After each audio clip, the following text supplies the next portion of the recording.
Are preseason polls stupid? The sexiest week one matchup, and who's your Heisman favorite? It is time to get the squad together. You're talking ball with the SEC squad, sponsored by Game Time.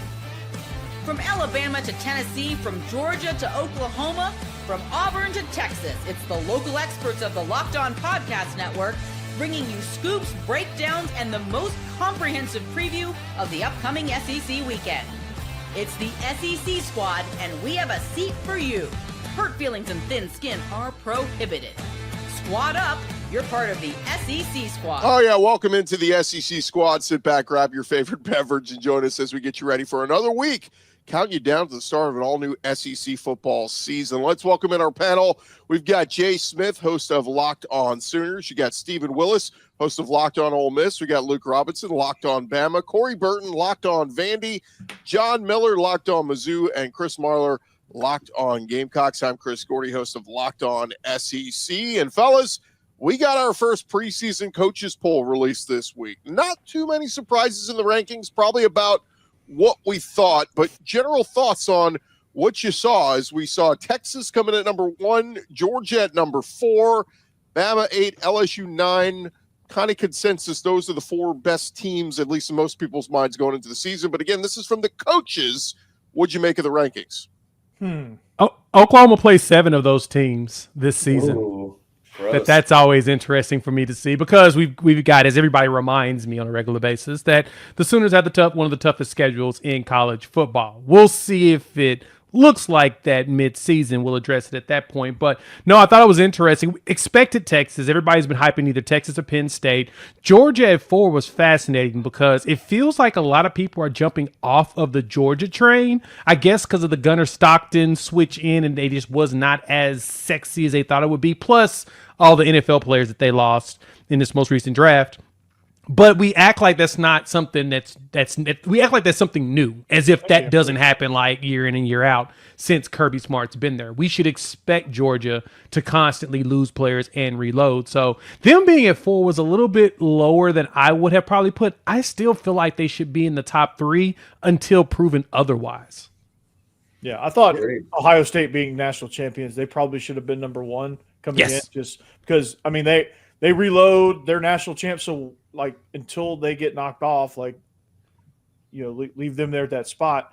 Penn State being above Georgia and being above Texas, I guess I'm not sure.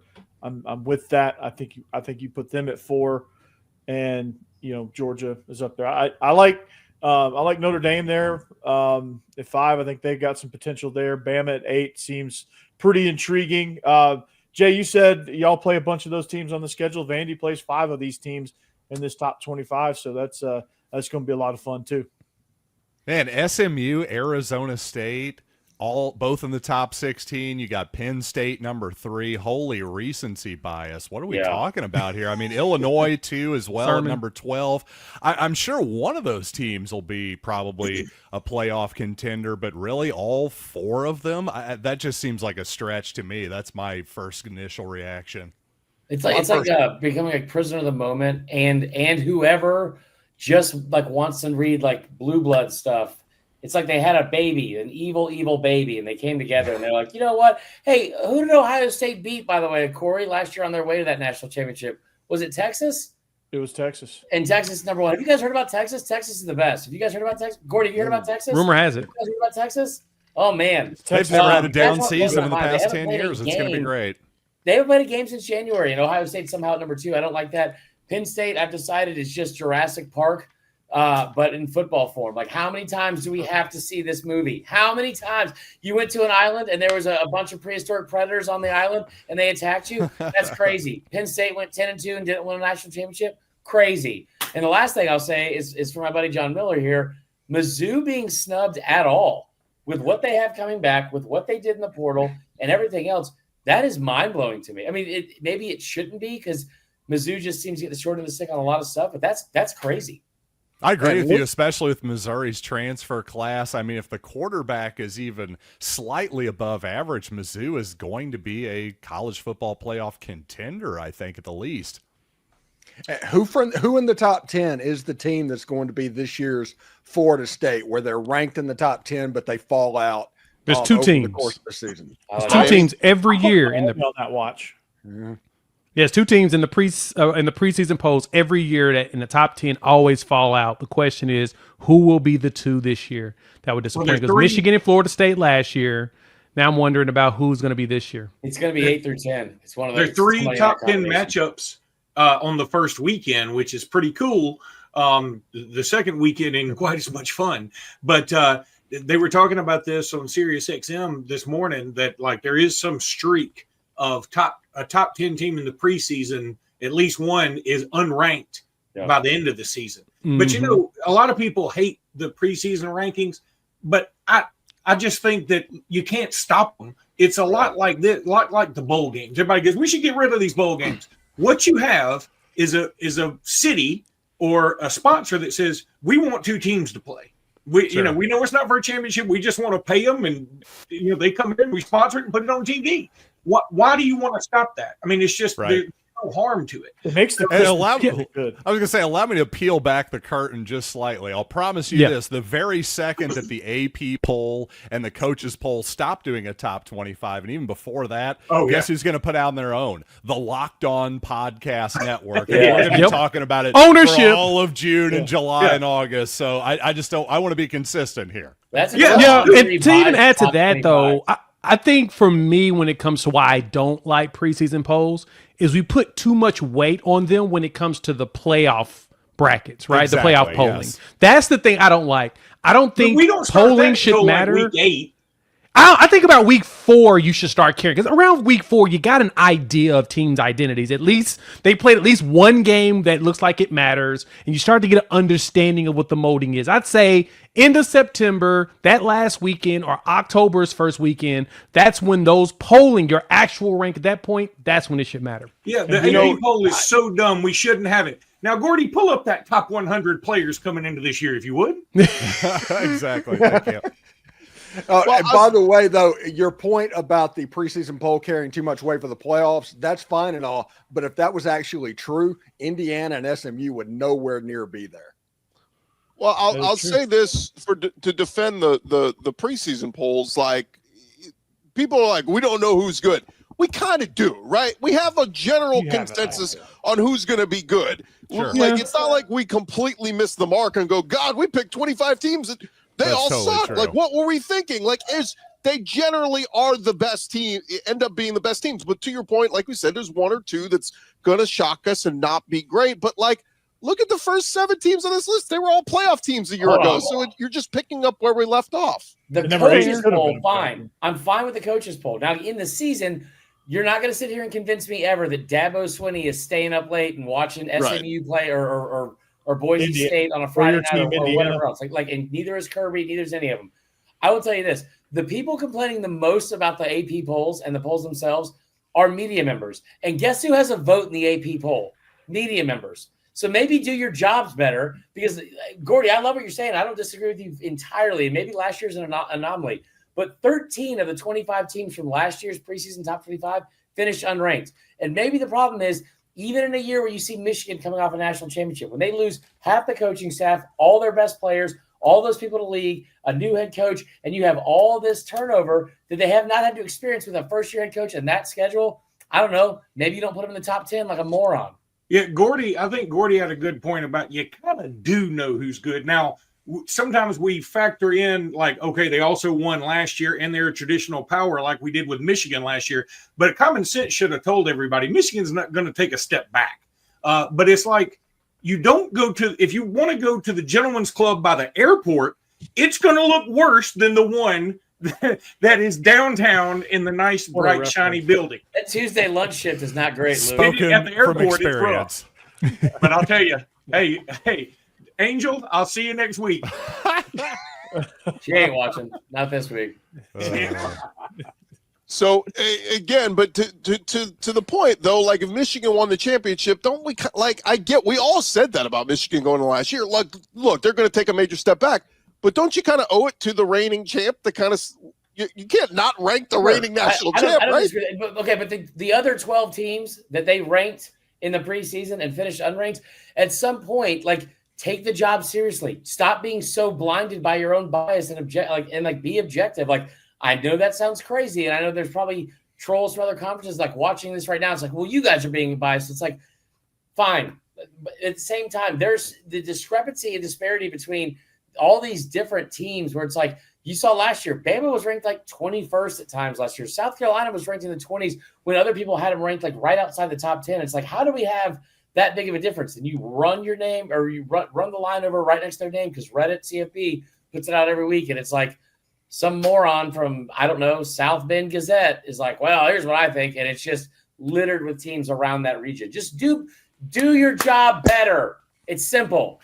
Well, but that's the problem for the AP voters. Like if you cover Penn State, you're at the stadium all day. You're not watching it. When do you have time to watch Bama, don't Tennessee? Have a vote. You know, give that vote. It's not like everyone's like, give the vote that someone's going to pay attention. I don't care. Give it to Spencer McLaughlin. We give him all that stuff. Hey, and I think that Utah will be ranked number 1. I think that we put too much responsibility on these supposed ball knowers of what's going on. And this era of the transfer portal and what's going on, they're still stuck in the old system of college football. Yeah. Hey, let's get Notre Dame ranked in the top 5. They're going to be good surely this year. You know, that type of stuff is going on. And with the transfer portal and the volatility of college football, it doesn't work that way now. And the rankings reflect that too, because it's so volatile. Nobody knows who's going to be good and what transfers are going to hit and what transfers aren't going to hit. So, yeah, it makes sense that 13 teams become unranked at the end of the year from the preseason because we just don't know. It's an inexact science of projecting transfers. And when you lose a lot of transfers like Michigan did and some of these go Noles. Yeah, go Noles. And you take a risk and you're not sure how DJ Ongulale is going to perform. Well done. Yeah, nothing at Clemson told us that was going to happen. Well, I'll just say this too. Real quickly. Sorry, Gordy. I'll just say the 4 versus 12. The whole back to the discussion of how much do the preseason rankings matter. That's where I think the 12. I think that is a feature of the 12-team playoff, a positive one, which is it makes the preseason rankings matter a little bit less. Sorry, Gordy.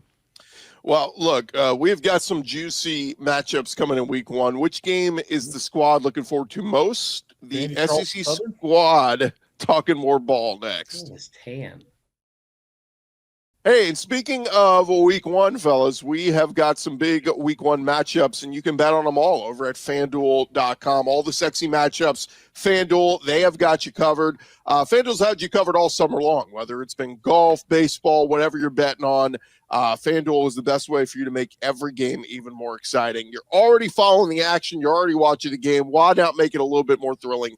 With FanDuel, you can get on the game while your friends are off doing whatever the hell they're doing. And look, we've been using FanDuel for a while to track our favorite matchups. The app keeps it fresh with new daily promotions and fun ways to bet. It's easy to use, fast to pay out, makes even regular season games feel like must-watch events. So whether you're placing a same-game parlay or just betting on your team to cover the spread in week 1, they've got it for you up there at FanDuel.com. The best part, if you're new to FanDuel, if you've never used them before, new customers, you can bet just $5 and get $150 in bonus bets if your first bet wins. Just open the FanDuel app today or visit FanDuel.com today to get started.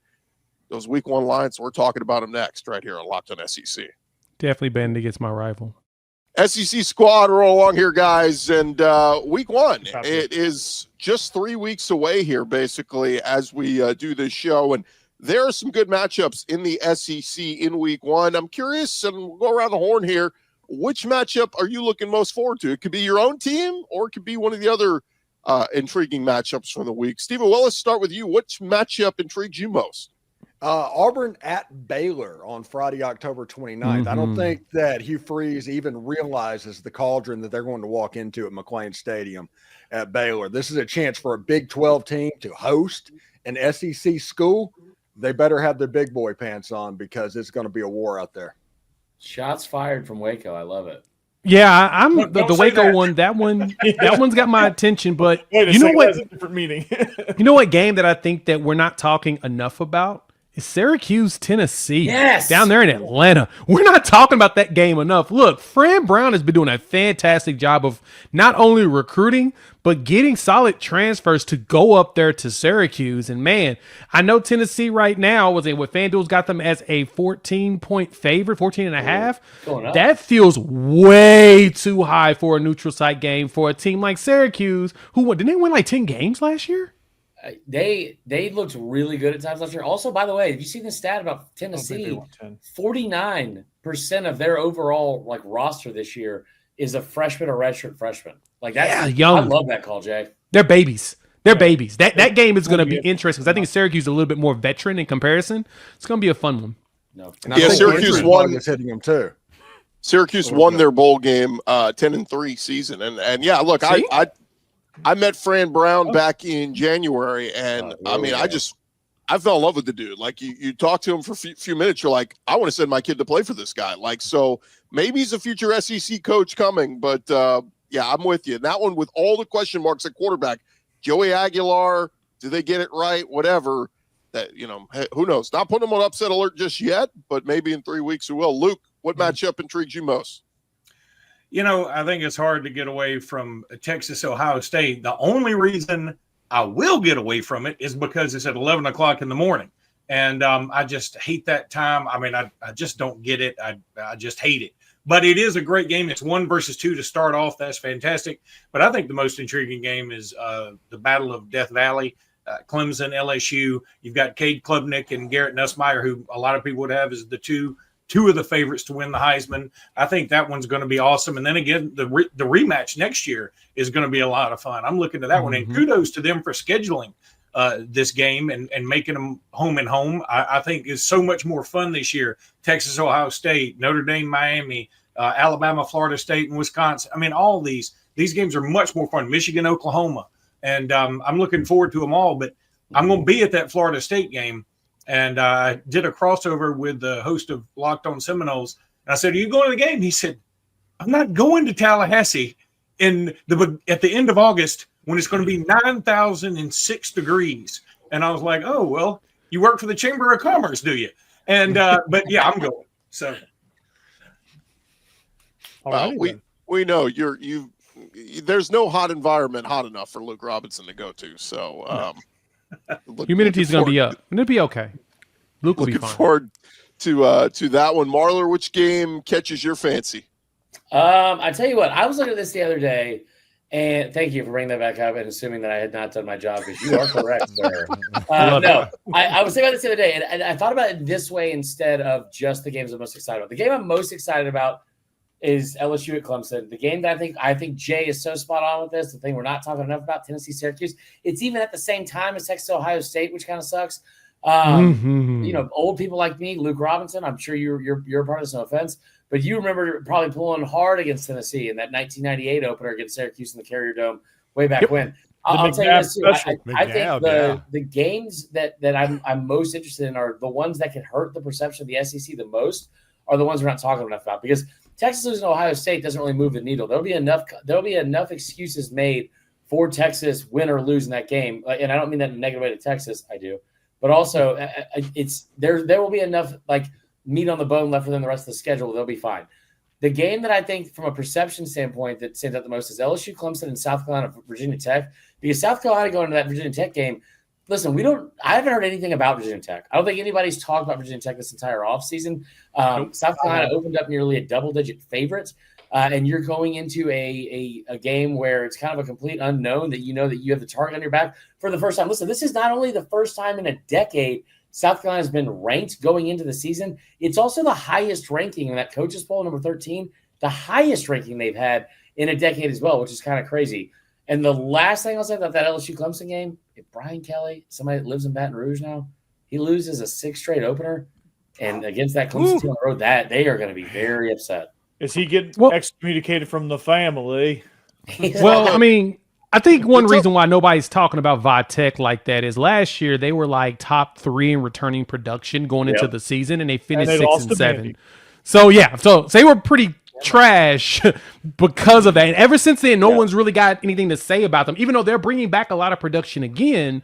and it's still young. They're now more veteran in comparison to last year, but nobody's going to give them the respect until they actually show us that, hey, you're bringing back production. Can you show us the production on the freaking field first? Right. I think Marler brings up an interesting thought, and John and Corey will come to you in a second. But yeah, I mean, you talk about perception.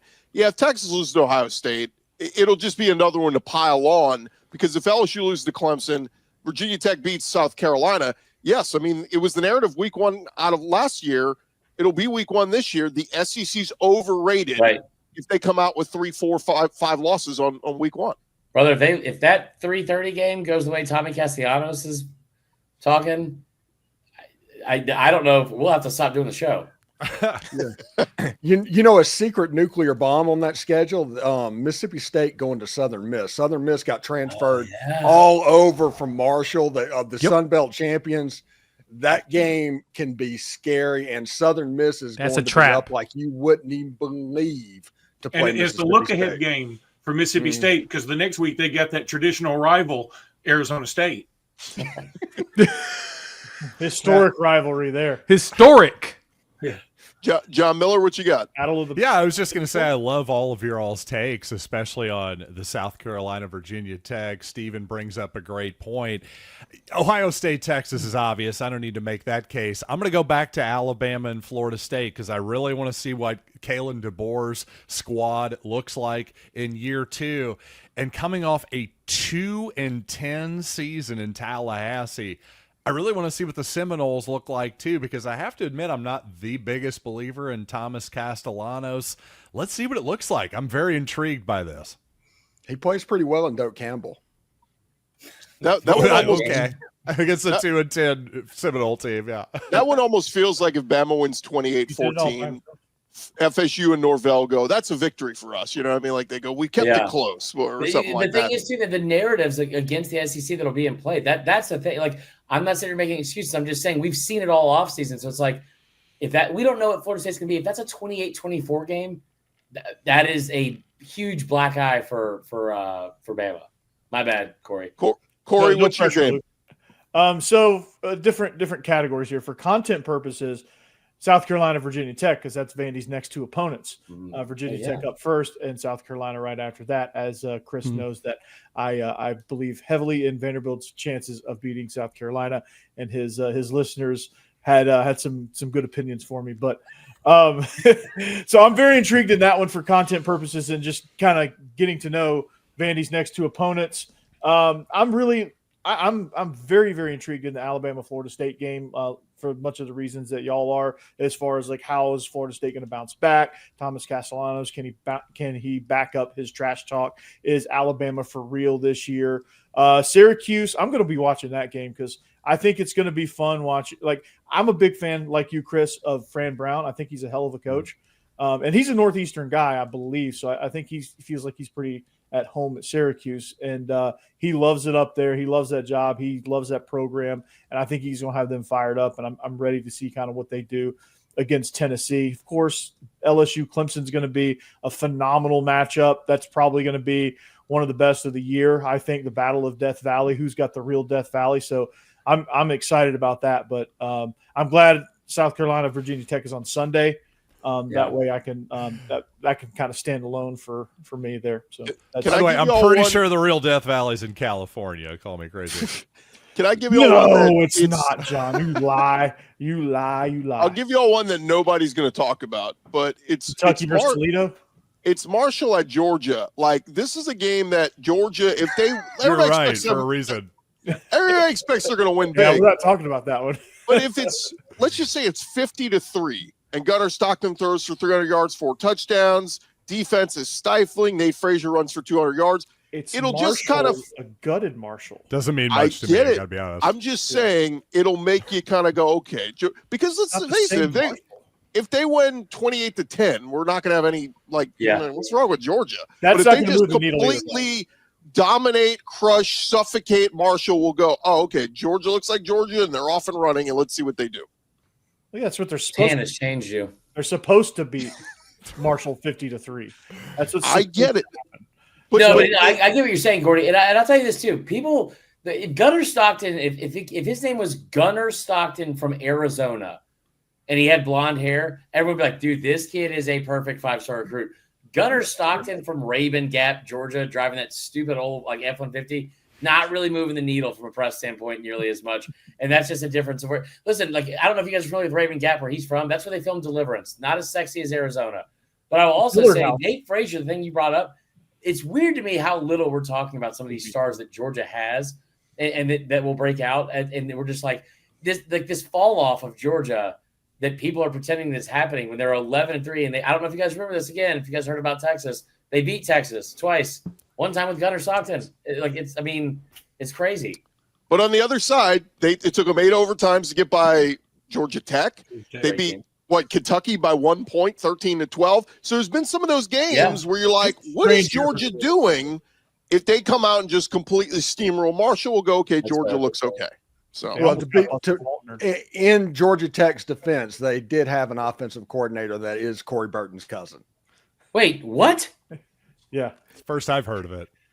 Yep. Well, that's the truth. Yeah, Buster Faulkner is Corey's cousin. I graduated with his little brother Todd, That's Corey. awesome. Yeah, just look at him. He looks like a Burton. By the way, I got to drop a play, too. If you watched Georgia Tech play recently, they're fun. Well, Corey they're picked awesome. Yeah. Haynes King as his Heisman favorite. We'll discuss that coming up in just a second here.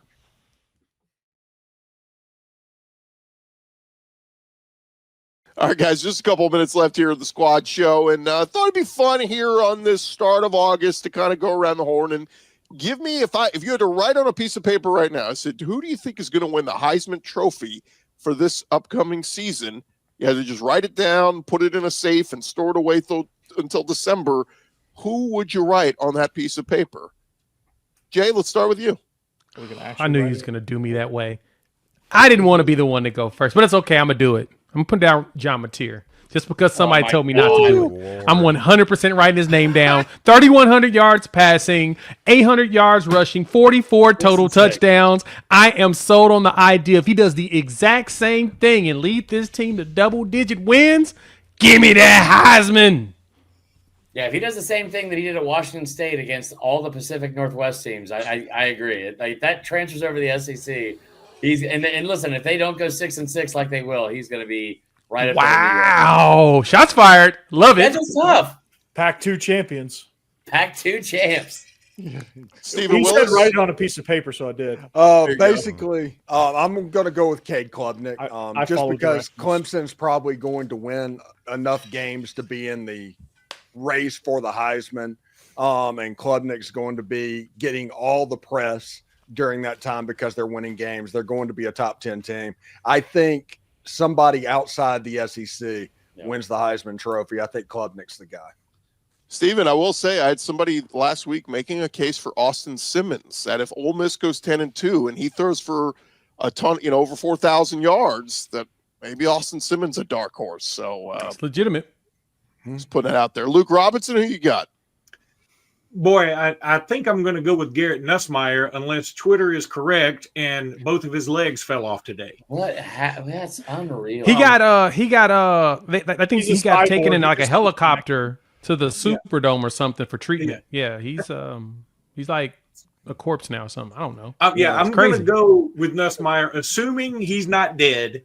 I just feel like even if LSU, doesn't make the playoffs, I think they've got the two receivers they added are badass, and I think they're going to have to throw a lot. Maybe he's not going to be as good as Joe Burrow or Jaden Daniels, but I think it's another shot for an LSU quarterback to win a Heisman.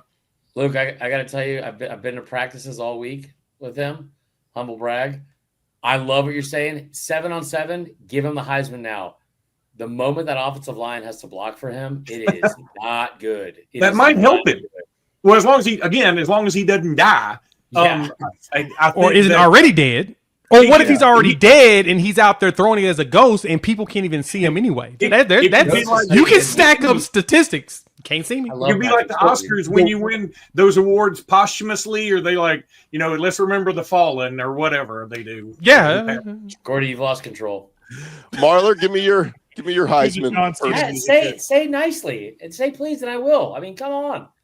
Okay, since I know that Corey already said Cade, and I know Stephen Willis already said Cade Klubnik, I think that's a really good pick as much as I hate it, because I think that you are going to see that final week of the season between Cade Klubnik and Lenore Sellers. I think both those guys can end up in New York, and that is going to be one for the ages for those two offenses. The thing I keep thinking going back to was Cade, like that offense he had last year, they're only going to get better. The receivers are still very, very young. Offensive line has been their one detriment, it seems like, over the last several years in terms of development. That seems to be shored up. They're going to be very good against a weak schedule. Let me give you a dark horse about a team that could win 10 games. And I watched last year have the Heisman. I think he won the Heisman. Didn't Cam Ward win the Heisman? No. Travis Hunter. Travis Hunter won the Heisman. Oh, yeah, it's stupid. But wasn't Cam Ward there? Yes. Yeah. Yes, he was. He was number 2. Covered the sport for a job. Look at me go. Wasn't Genty Carson Beck last year played 9 teams ranked in the top 50 of pass defenses. He played I don't even remember how many ranked opponents. I think it was like 8. You look at what Miami did last year with Cam Ward going from Washington State to Miami.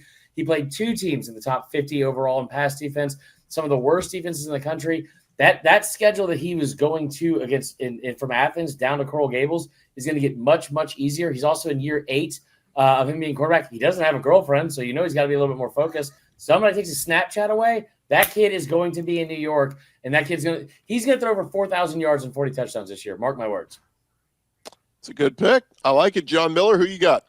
Can I just clean something up real quick? Last year it was Travis Hunter, Ashton Genty, Dylan Gabriel, then number 1 overall pick, Cam Ward. But you know what? Even though receivers almost never win the Heisman, it has happened before, including Devontae Smith in 2020. I'm actually going Jeremiah Smith, Ohio State. And if you're going to get – because I think he's the best player in the country. That's just my opinion. And then if you're going to give me a long shot, who else I write down here? Yes, the 14-year-old Ryan Williams, 40-1 odds over at FanDuel Sportsbook.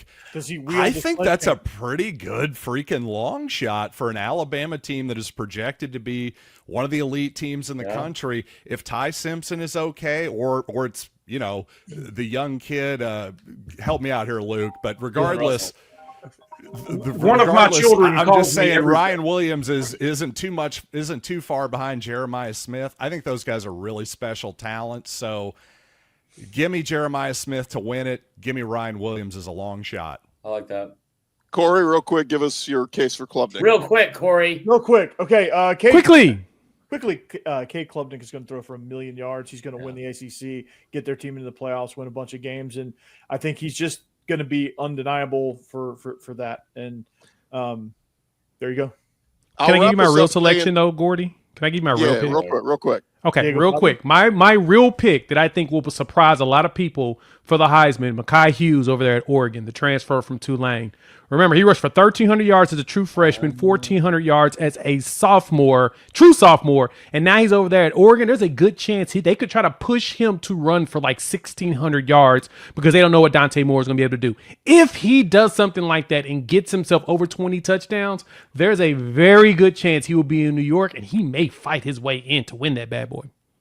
As we wrap up here, I will say on the Heisman, it used to be best player on the best team. The last 3 years, Caleb Williams at USC, Jaden Daniels at LSU, and Travis Hunter at Colorado. None of those teams were best team in the country. That's a really good point. Look, pick a 10-win, not even a 9-win team. It's not crazy. It could be somebody who's really special on one of those teams. Mm-hmm. That said, I'm going with Arch because the media hype is all going to be around him. If he's just pretty good, they're going to vote him, and he's going to, he'll be there. Thank you guys for checking out the SEC squad this week. Follow and subscribe to your favorite SEC show, and I'll be covering you with Locked On SEC, part of the Locked On Podcast Network, covering your team every day. Thanks, guys. We go 0 to 100 real quick. Yeah, it's going to be a weird one. It requires a ridiculous amount of stats. Locked On Vandy serving up hot takes year round.